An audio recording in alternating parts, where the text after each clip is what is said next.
রাত যত বেড়েছে মানুষের উৎসাহ উদ্দীপনা ততই বেড়েছে, কারণ বড়দিনের সেলিব্রেশন। পার্ক স্ট্রিট হোক কিংবা বোবারাক্স, পাটুলি হোক কিংবা লেক টাউন, ছবিটা সর্বত্রই এক।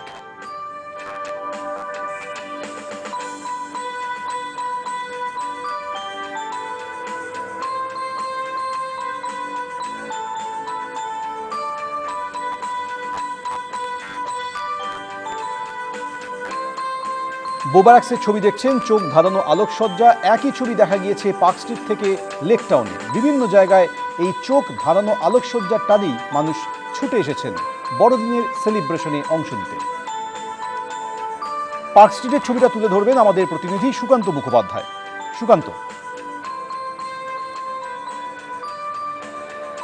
একেবারে দেখো, তোমাকে ছবিটা দেখাবো। এখন ভিড় কিছুটা কমেছে, কিন্তু তারপরেও কিন্তু মানুষজনের যে আবেগ, মানুষজনের যে এই পার্ক স্ট্রিটকে কেন্দ্র করে তাদের যে এই প্রত্যেক বছরের আশা, সেই তাতে কিন্তু কোনো রকম ভাটা পড়েনি। এবং যত রাত বাড়ছে তত কিন্তু তাপমাত্রা অবশ্যই কমছে, কিন্তু মানুষজনের এই যে আলোকে দেখা বা পার্ক স্ট্রিটে একবার অন্ততপক্ষে ঘুরে যাওয়া, সেটা কিন্তু কোনো রকমভাবে তাতে ভাটা নেই।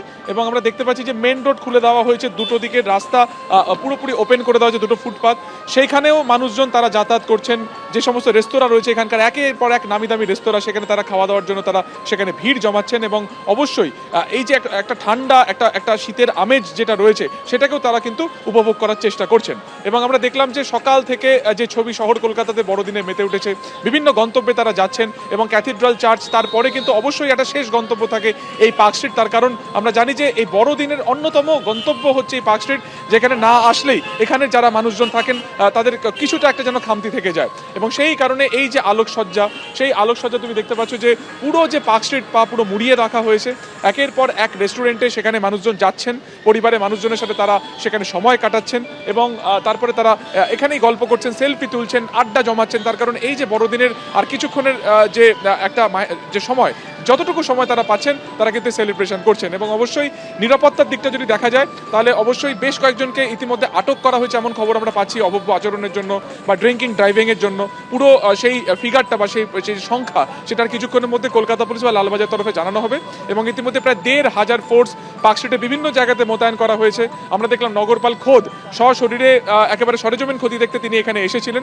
এবং এখনো পর্যন্ত যাতে কোনো রকম অভব্য আচরণ না হয়, সেটার কারণে উইনার্স টিমকে নিয়োগ করা হয়েছে। ফলত সব মিলিয়ে একদিকে মানুষজন যারা এখানে আসছেন, তারা যাতে আনন্দ উপভোগ করতে পারেন কোনো রকম বিশৃঙ্খলা ছাড়া, সেটাকে যেমন একদিকে নজর রাখা হচ্ছে, অন্যদিকে একেবারে এই পার্ক স্ট্রিট যেটাতে মানুষজন এখানে আসছেন, তারা সময় কাটাচ্ছেন, তারা যাতে নির্বিঘ্নে তাদের বাড়িতে বা গন্তব্যে ফিরে যেতে পারেন, সেটাকেও কিন্তু সুনিশ্চিত করার বন্দোবস্ত করা হচ্ছে পুলিশ প্রশাসনের তরফে। বিভিন্ন জায়গাতে ব্যারিকেড দেওয়া হয়েছে রাস্তা পারাপারের জন্য।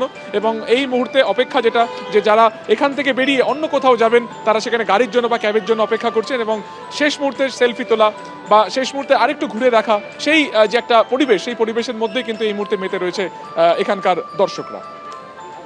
ক্রিসমাস সেলিব্রেশনের জন্য শহরের যে কয়েকটা অন্যতম জনপ্রিয় ডেস্টিনেশন, তার মধ্যে অন্যতম হচ্ছে লেক টাউন। লেক টাউন থেকে রয়েছে আমাদের প্রতিনিধি মনামি রায়। মনামি, লেক টাউনের তো মূলত দুটো আকর্ষণ, একটা হচ্ছে আলোকসজ্জা আর দ্বিতীয়ত ক্রিসমাস কার্নিভাল। দেখাও ছবিটা।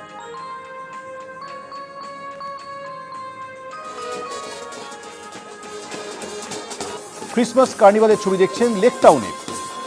পার্ক স্ট্রিটের মতো যেমন আলোকসজ্জায় সাজিয়ে তোলা হয় গোটা লেক টাউনকে, ঠিক একই রকমভাবে এই ক্রিসমাস কার্নিভালে অংশ নিতে, ক্রিসমাস কার্নিভাল দেখতে প্রচুর মানুষ অংশগ্রহণ করে।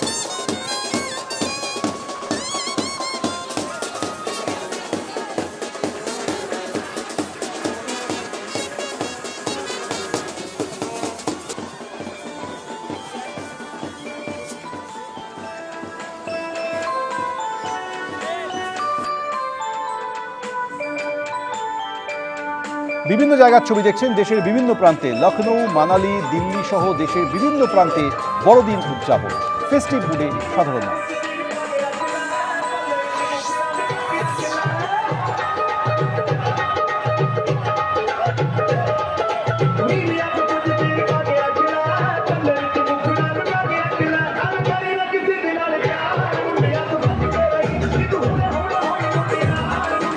দিল্লিতেও ক্রিসমাস সেলিব্রেশনে অংশ নিলেন দিল্লিবাসী।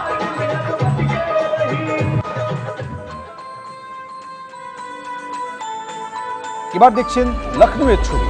ঠিক কলকাতার পার্ক স্ট্রিটের মতো লখনৌতেও সারা রাত সাধারণ মানুষ রাস্তায় নেমে বড়দিন উদযাপন করবে। এবিপি আনন্দ, এগিয়ে থাকে, এগিয়ে রাখে।